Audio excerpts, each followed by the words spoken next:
Hello, wonderful readers. I'm Lucy.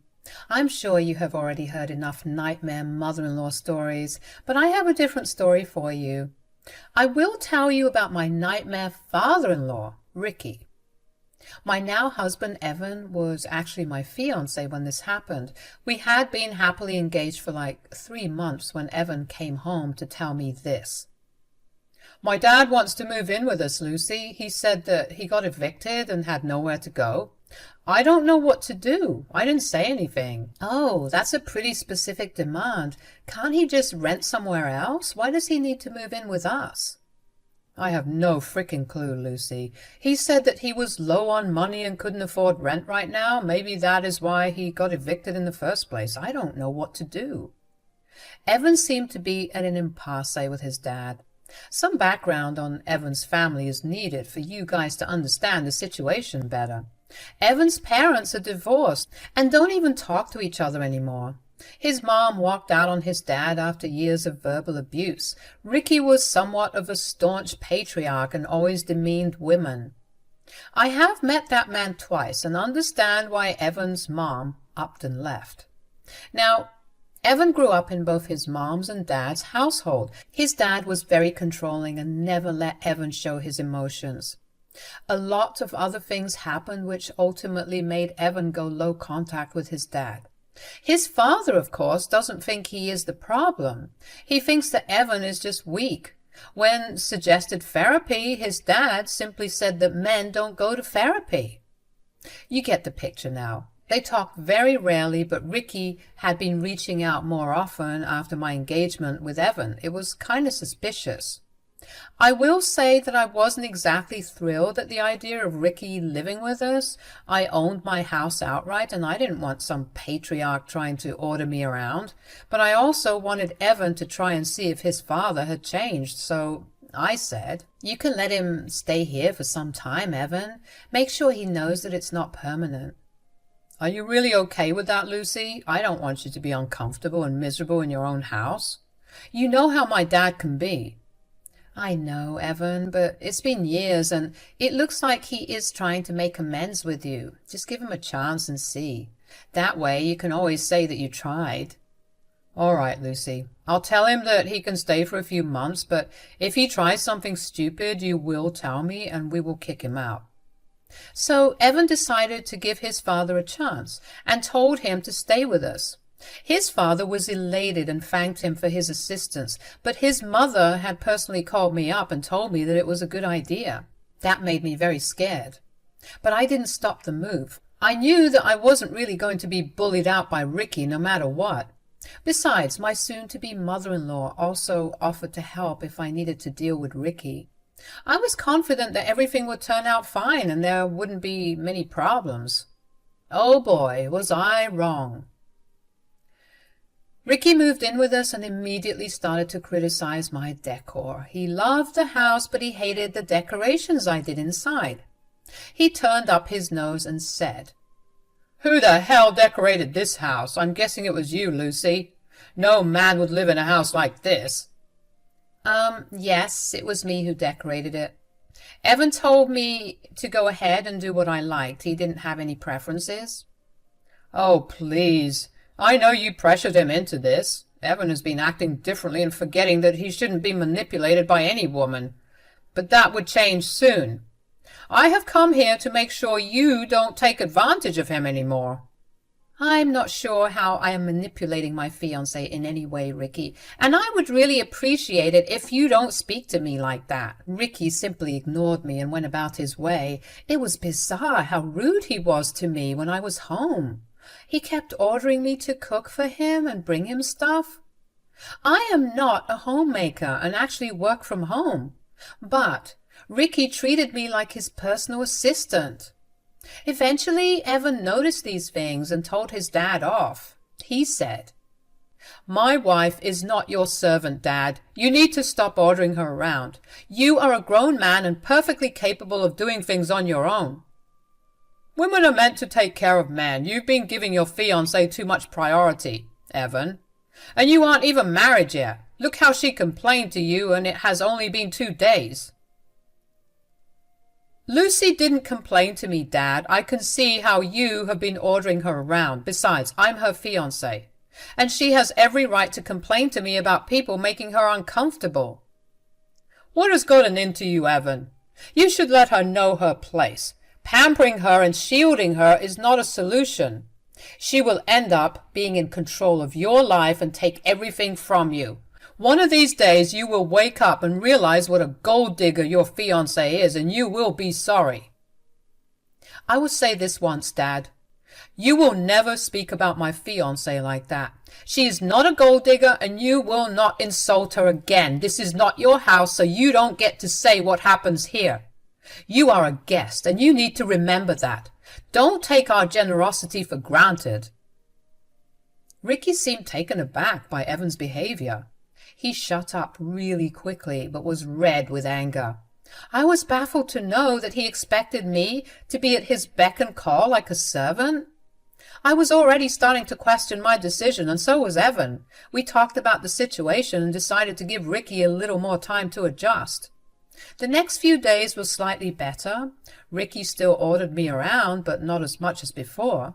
However, I often saw him try to move furniture or take down my decorations. I simply didn't want an argument with him, so I avoided a confrontation. But that was a mistake on my part. About 5 days after Ricky moved with us, I came home to my bags packed and out on the patio. I was out grocery shopping and had no clue why my stuff was sitting outside my house. I rang the doorbell and Ricky came out with a smug look on his face. I was honestly pretty confused about what was going on.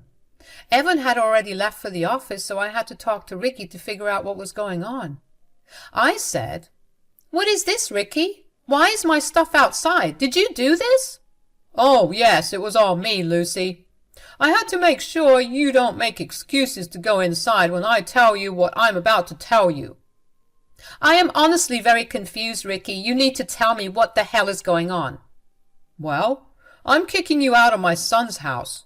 You will leave and find a different place for yourself."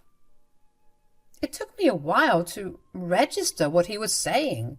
It was simply too bizarre and sudden for it to make sense to me.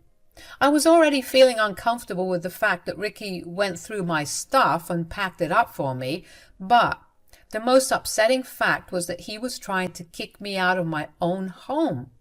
I also didn't miss how he called it his son's home.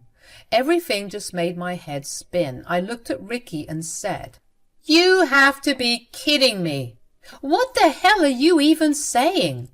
"You heard what I said, Lucy. I'm the head of this house now, and I won't allow a gold digger like you to stay here anymore." "You are freaking crazy, Ricky. This is ridiculous. You can't just kick me out of the house like that. Did you even talk to Evan about this?" "I can and I will, Lucy. I don't need my son's permission for anything. I'm his father, so he will agree with whatever I do." "But why are you even doing this? You are not making any sense. What's the point of kicking me out?" "I won't let my son hand over his house to you. He can be a little naive when he's with you. Also, I've seen how you manipulate him into doing women's work. I need to save my son by kicking you out. You think I don't know your intentions?" "Oh, really, Ricky? Then enlighten me by telling me what exactly are my intentions." "I'm not stupid, Lucy. I know you will somehow make Evan share his house with you. I know women like you. You will marry Evan for his money and then divorce him so that you can take his wealth. The moment you marry him, you will make him give you the house. I won't let that happen." "So your plan is to kick me out of the house and then what, Ricky? How will this make any difference?" "Well, after I kick you out, I will make my son sign over this house to me. He knows that only men should own houses. I will take my time and make him sign over this house before your wedding. That way you will never have any claim over this beautiful house." I literally laughed at Ricky while he told me his elaborate plan of making the house in his name. He did think about this a lot and came up with a plan he thought was perfect. He was convinced that his son, who doesn't even like him anymore, would hand over the house to him just because he's a man. He was delusional to think he had that much power over Evan. He was going to get the shock of his life soon, and it will be for 2 different reasons. I got the first opportunity to tell him how his plan wasn't foolproof. I said, "Ricky, that's a great plan, actually, but I don't think it will work at all here. You wasted all your time and energy for nothing." "Oh, don't act smart with me, Lucy. I won't let you manipulate me or my son. I will get through his head faster than you can. I will make him see the truth and hand over the house to me." "I don't think he can just hand over the house to you, Ricky. You may have some misconceptions about this house." "What the hell do you mean? Have you already asked Evan to make you a co-owner?" "I won't let that happen. I won't let you steal his house."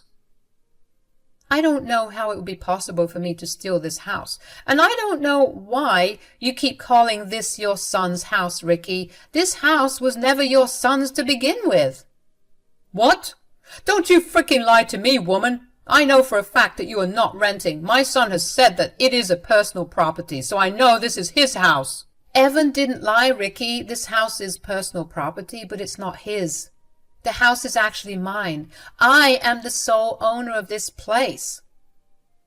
My soon-to-be father-in-law looked shocked when I revealed the truth to him.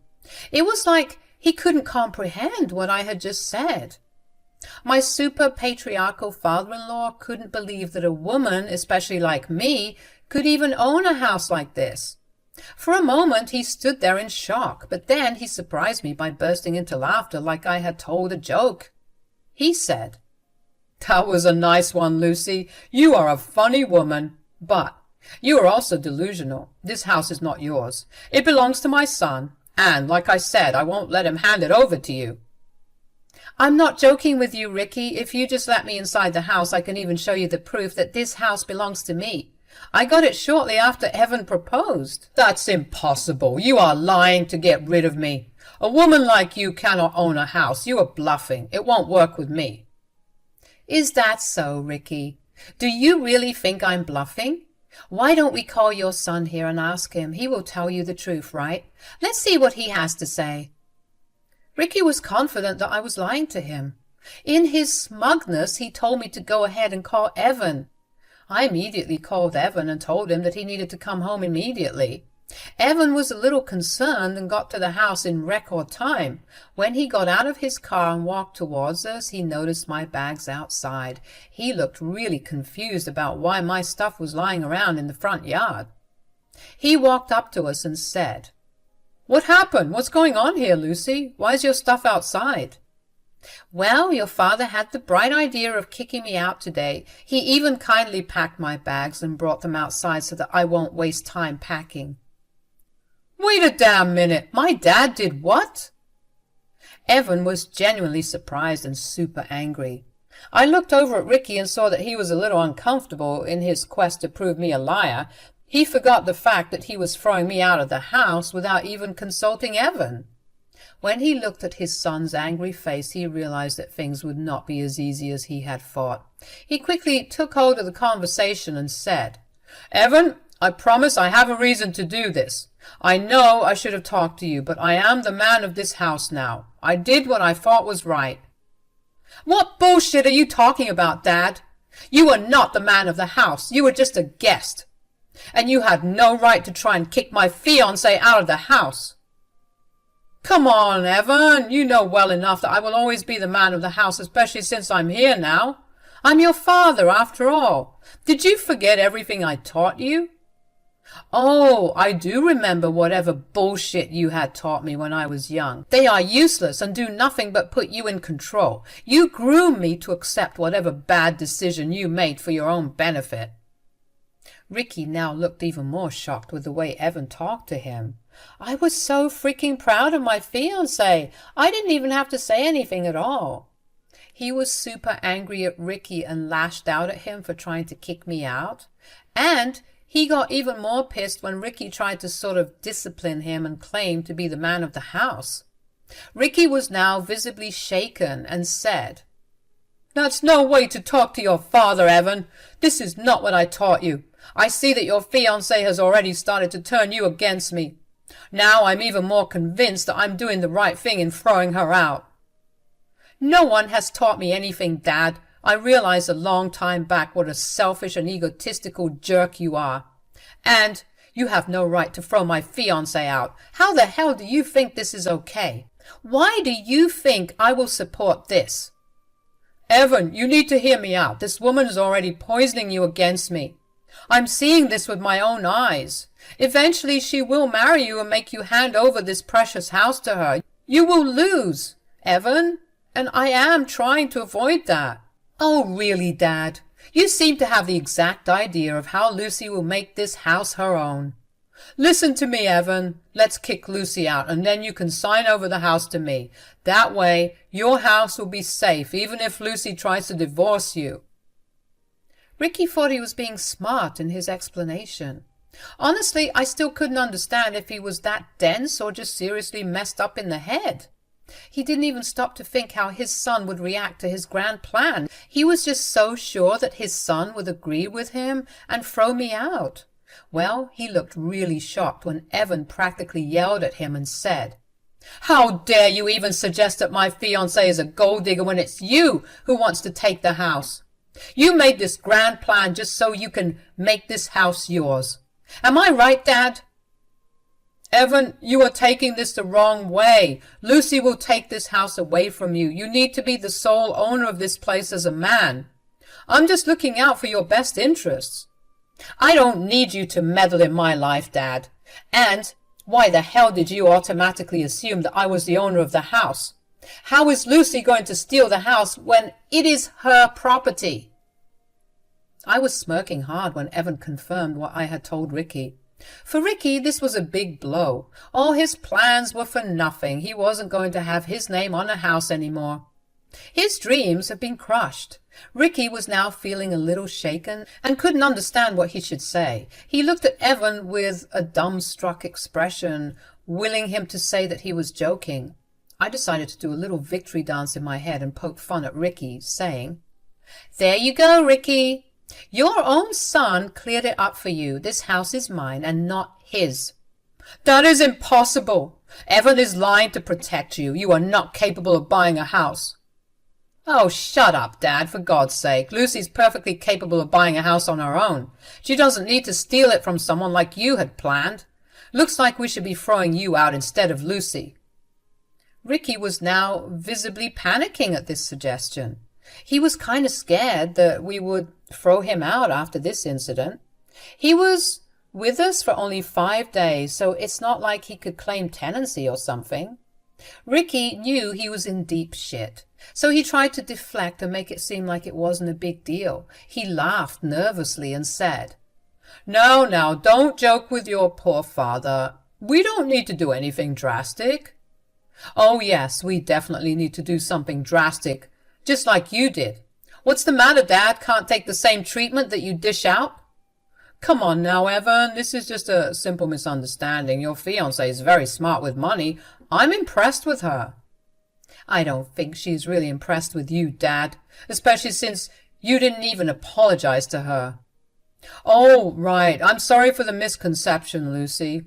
You can come right back in. This is your house after all." Ricky was now changing his tactics because he had no place to go. I could feel his nervousness and was kind of feeling good about it. But if he thought I was going to let him get away with this behavior, he was dead wrong. And I didn't buy his apology at all, so I hummed in response and said, "I don't know, Ricky. You were right. I can go back into the house since I own it, but I don't think you can." "What? What do you mean, Lucy?"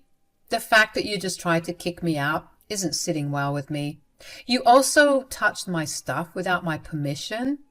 I don't trust you around my house anymore." "Oh, come on, Lucy. It was a simple misunderstanding. Don't make it into a big deal. Let's just go back in and forget what happened. I already offered you an apology. Am I right, Evan?" "I don't think your apology would make a difference anymore, Dad. You crossed your limits and showed us exactly who you are. I don't want you in the house either, but it's Lucy's decision to make.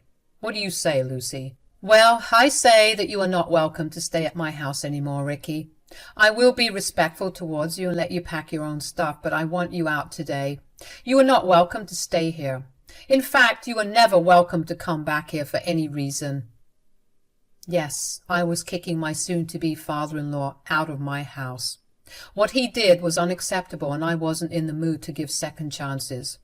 His own son didn't want him around the house either. That sealed the deal for me. I was proud of Evan for standing up for me. However, Ricky was not in a good position now. He was really anxious and kept telling us that we were making a big deal out of nothing. Ricky tried for a few hours to change our minds. He kept pleading with me and asked for forgiveness multiple times. It was somewhat satisfying to see him ask mercy from a woman. Serves him just right after the stunt he pulled on me. He also tried to make Evan change his mind about kicking him out. After a while, I and Evan both got tired and threatened to call the cops if he didn't leave. That got him up on his feet and right into packing. When Ricky was finally leaving with his stuff, he looked miserable and hung his head in shame. As a final parting gift, we told him never to contact us any more. Evan went one step ahead and uninvited him from his wedding. Ricky once again pleaded with us for a second chance, but it was just not happening. He went on to live with a sister of his who doesn't take his shit at all. She came to our wedding, San's father-in-law, and told us how he had been schooled into submission at her house. He is now living a miserable life, working a low-paying job and being dependent on a woman.